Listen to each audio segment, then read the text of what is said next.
बंजारन बहू। कमला एक बहुत स्वार्थी महिला है। उसने पैसों के लिए एक ऐसे इंसान से शादी की जो पहले से शादीशुदा और एक बच्चे का पिता भी था।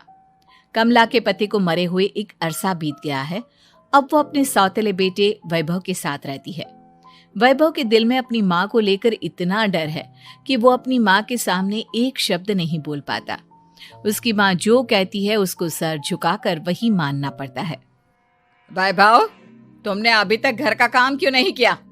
तुमसे कितनी बार कहा है कि सूरज निकलने से पहले तुम घर की साफ सफाई पूरी कर दिया करो। वैभव कुछ नहीं बोलता, चुपचाप सर झुकाए अपनी माँ की बात सुनता रहता है। तभी पास में खड़ा नौकर सुखराम कहता है, मालकिन, वैभव बाबा को रात से तेज बुखार है, इसलिए वो सुबह जल्दी उठ नहीं पाए। उनके बदले मैं घर की साफ सफाई कर देता हूँ। इसे कोई बुखार नहीं है। मैं इसे अच्छी तरह से जानती हूँ। ये सब काम न करने के बहाने हैं। सुखराम काका, बोल दो इसे, सारे घर का काम यही करेगा। और इससे समय पर अपना काम पूरा नहीं किया तो इससे आज का खाना भी नहीं मिलेगा। मगर मालकिन, वैभव बाबा की सच में ही तबीयत खराब है, आप एक बार देख तो लीजिए। कमला बिना कुछ बोले वहां से चली गई और बेचारा वैभव तेज बुखार में भी काम करता रहा। कमला वैभव की शादी एक ऐसी लड़की से कराना चाहती थी जो अनपढ़ हो और कमला से इसी तरह डरे जिस तरह वैभव डरता है, ताकि वैभव की सारी जायदाद और धन दौलत उसकी मुट्ठी में रहे। लेकिन आज के जमाने में ऐसी लड़की मिलना मुश्किल है। कमला कार में यही सब कुछ सोचती जा रही थी कि तभी रास्ते में, अरे ड्राइवर, तुमने कार क्यों रोक दी? और ये इतना शोर कैसा? मैडम, आगे कुछ बंजारों का खेल चल रहा है, इसलिए भीड़ लगी है। मैं अभी भीड़ को साइड में करवाकर कार निकालता हूँ। ड्राइवर भीड़ को साइड करके कार निकालने की कोशिश करने लगा कि तभी कमला की नजर रस्सी पर चल रही एक फुलवा नाम की बंजारन पर पड़ी।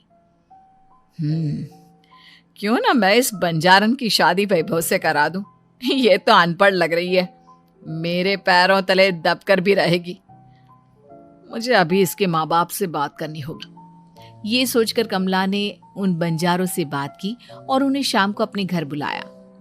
फुलवा के माता पिता वहां उसे लेकर आ गए। उन्होंने इतना आलीशान घर पहले कभी नहीं देखा था। अच्छा हुआ आप लोग आ गए। देखिए, मुझे घुमा फिरा कर बात करने की आदत नहीं है, इसलिए सीधे सीधे मुद्दे पर आती हूँ। मुझे आपकी बेटी बहुत पसंद है। मैं अपने इकलौते बेटे की शादी आपकी बेटी फुलवा से कराना चाहती हूँ। इसके बदले में आप जो चाहो वो ले सकती हैं। तभी फुलवा की माँ कहती है, ये क्या कह रही है मैम साहब? कहीं आप हमारी गरीबी का मजाक तो नहीं उड़ा रही ना? आप मेरे बेटे से मिल लो। अगर आपको मेरा बेटा पसंद आता है तो मैं कल से ही शादी की तैयारी शुरू कर दूंगी। सुखराम, वैभव को लेकर आओ। फुलवा अपनी माँ के कान में फुसफुसाती है, माँ, कहीं इस मेम साहब का छोरा पागल तो ना है? फुलवा अपनी माँ से बात कर रही होती है कि वैभव वहां आता है। फुलवा उसे देखती ही रह जाती है और उसके माता पिता उसकी शादी तय कर देते हैं। शादी वाले दिन किसी को फुलवा और वैभव की बेमेल विवाह की बात समझ में नहीं आती। फिर भी एक औरत कमला से पूछ ही लेती है, कमला जी, आपने अपने इकलौते बेटे की शादी देहाती गवार से क्यों करा दी? ये बंजारन आपके घर की बहू बनने लायक तो नहीं है। कम से कम अपने स्टेटस का ही ख्याल कर लिया होता। बहू तो अपने टक्कर की लाती, आपने तो बंजारन को ही बहू बना लिया। अब कमला को समझ में नहीं आ रहा था कि इस बात का क्या जवाब दे। वो कुछ देर चुप रही और सोच समझ कर कहती है, बहन जी, आपको तो पता है आजकल के बच्चे किसी की बात कहाँ सुनते हैं। मैं तो अपनी बहू एक पढ़ी लिखी और अपनी सोसाइटी की ही ढूंढ रही थी। लेकिन मेरे बेटे ने मेरे सामने इस बंजारन को लाकर खड़ा कर दिया। बोला कि मैं शादी करूंगा तो इसी से। अब भला मैं क्या करती, मुझे अपने बेटे के सामने झुकना ही पड़ा। कमला की ये बातें सुखराम भी सुन रहा था। उसने ये सारी बातें वैभव को जाकर बता दी। काका, मैं तो फुलवा को जानता भी नहीं, फिर माँ मेरे बारे में झूठ क्यों कह रही है? अरे बेटा, तुम कितने भोले हो, तुम्हें कुछ भी नहीं पता। तुम्हारे पिता अपनी सारी संपत्ति तुम्हारे नाम करके गए हैं। तुम्हारी माँ नहीं चाहती कि यह संपत्ति तुम्हें मिले, इसलिए उन्होंने तुम्हारी अनपढ़ लड़की से शादी करवाई ताकि तुम्हारी तरह वो भी अपने हक के लिए आवाज ना उठा सके। सुखराम काका, मैं क्या करूं, आप ही बताओ। माँ के सामने आते ही मेरे हाथ पैर कांपने लगते हैं। मैं माँ को कुछ भी नहीं कह पाता। वे दोनों बात कर ही रहे थे कि अचानक कमला वहां आ गई। कमला को देखकर दोनों घबरा गए। तुम दोनों फिर कभी बातें कर लेना, अभी फेरों का समय हो गया है, चलो जल्दी आओ।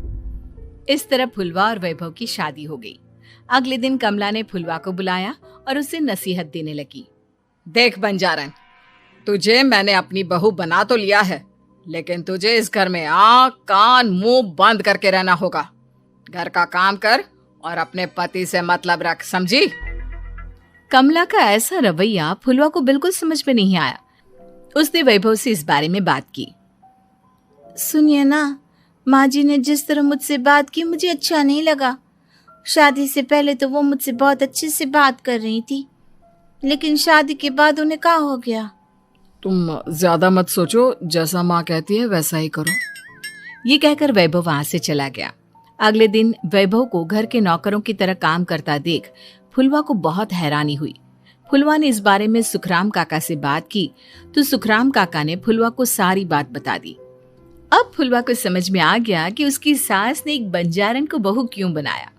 एक दिन वैभव घर का काम कर रहा था, तभी उससे कांच की प्लेट टूट गई। किसने गिराई ये कांच की प्लेट? वैभव को वहां खड़ा देख कमला ने छड़ी से उसे मारना शुरू कर दिया। उसके पैर में कांच चुभ गया और खून बहने लगा, लेकिन फिर भी कमला उसे मारे जा रही थी। ये देखकर फुलवा ने कमला के हाथ से छड़ी छीन ली और तोड़कर फेंक दी। बंजारन, तेरी इतनी हिम्मत, तूने मेरे हाथ से छड़ी छीनी? कमला फुलवा को थप्पड़ मारने ही वाली थी कि फुलवा उसका हाथ पकड़ लेती है। ओ सस माँ, मैंने मॉम की गुड़िया ना समझ लियो। बंजारन हो बंजारन, ईंट का जवाब पत्थर से देना जानती हूँ। आज के बाद मेरे या वैभव जी के ऊपर हाथ उठाने की सोचियो भी ना, समझी ससु माँ? ये कहकर फुलवा वैभव को लेकर वहां से चली गई। उसने वैभव के पैर पर पट्टी बांधी, उसके आंसू पोंछे। वैभव ने पहली बार किसी के दिल में अपने लिए इतना प्यार महसूस किया। अब फुलवा वैभव का हर काम में हाथ बटाती, उसका बहुत ख्याल रखती। इस तरह दोनों बहुत ज्यादा नजदीक आ गए। वहीं दूसरी ओर कमला सारी जायदाद अपने नाम करने की साजिश करने लगी। और एक दिन, वैभव, जल्दी बाहर आओ। कमला की आवाज सुनकर वैभव और फुलवा अपने कमरे से बाहर आ गए। जी माँ, आपने बुलाया? ये ले, इन कागजों पर साइन कर दे। वैभव कागजों पर साइन करने ही वाला था कि फुलवा वैभव के हाथ से पेन छीनकर कहती है, ना वैभव जी, आप इस पर हस्ताक्षर नहीं करेंगे। आओ बंजारन, मैं तुझसे बात नहीं कर रही। ये बात मेरे और मेरे बेटे के बीच की है। चुपचाप पेन दे दे, नहीं तो तेरी खाल उधेड़ लूंगी। सस माँ, बंजारन की खाल इतनी भी ढीली ना होवे कि कोई भी उधेड़ लेवे। जो यकीन ना आता हो तो देख ले उतार के। और हाँ, बंजारन जरूर हूँ पर अनपढ़ ना हूँ। मन्ने भी पता है कि किसी भी कागज पर साइन करने से पहले उसे अच्छी तरह पढ़ लेवे हैं। पेन देती है या नहीं? ये कहकर कमला फुलवा को मारने आई तो फुलवा ने कमला को धक्का दे दिया और वो नीचे गिर गई। कमला डरकर वहां से भाग गई। अब फुलवा ने वो कागज उठाए और वैभव के साथ सीधा वकील के पास चली गई। वकील ने वो कागज देखे और फुलवा को बताया, वैभव के पिता की सारी जायदाद और संपत्ति वैभव के नाम है, लेकिन वैभव की सौतेली माँ इस संपत्ति को अपने नाम कराना चाहती है, इसलिए इन कागजों पर वो साइन करा रही थी। तो अब हमें क्या करना चाहिए वकील साहब? वकील ने फुलवा और वैभव को सब कुछ अच्छी तरह से समझा दिया। अब दोनों घर पर पुलिस को लेकर पहुंचे। कमला पुलिस को देखकर घबरा गई। पुलिस ने कहा, आपके नाम की कंप्लेंट हुई है, आपको हमारे साथ थाने चलना होगा। कंप्लेंट? कैसे कंप्लेंट? आप अपने सौतेले बेटे पर बहुत अत्याचार करती हो, धोखे से सारी जायदाद अपने नाम करा रही थी। अब नहीं इंस्पेक्टर साहब, जरूर ये मेरी बहू की कोई साजिश है, इसने गलत कंप्लेंट की है। मैडम, शिकायत आपकी बहू ने नहीं बल्कि आपके बेटे वैभव ने की है। कमला वैभव का नाम सुनकर दंग रह गई। जिस बेटे ने कभी उसके सामने सर नहीं उठाया था, आज वही बेटा उसके सामने पुलिस को लिए आया है। वैभव, तुम्हारी इतनी हिम्मत कि तुम पुलिस को ले आए? हाँ माँ, मैं लाया हूँ पुलिस को, और मेरे अंदर इतनी हिम्मत कभी ना आती अगर फुलवा मेरा साथ ना देती। आपने बंजारन बहू को लाकर अपने ही पैर पर कुल्हाड़ी मारी है माँ। मैडम, अब की बात खत्म हो गई हो तो चलो हमारे साथ। वैभव, मुझे माफ कर दो, मुझे थाने मत भेजो। आज के बाद मैं तुम्हें कभी नहीं मारूंगी, तुम्हें कभी परेशान नहीं करूंगी, मुझे माफ कर दो। वैभव अपनी कंप्लेंट वापस ले लेता है और पुलिस वहां से चली जाती है। वैभव अपनी सौतेली माँ से कहता है, मैंने पुलिस को वापस तो भेज दिया है, लेकिन मैं आपको माफ नहीं कर सकता। आपने बचपन से आज तक कभी मेरे सर पर हाथ नहीं रखा, हमेशा मुझे मारती रही, नौकरों की तरह बर्ताव करती रही। आप इस घर में नहीं रह सकती, चली जाइए यहां से। कमला घर छोड़कर चली गई और सड़क किनारे खड़ी होकर सोचने लगी, काश मैंने वैभव को माँ की तरह प्यार किया होता तो आज मैं इस तरह से बेसहारा ना हो जाती।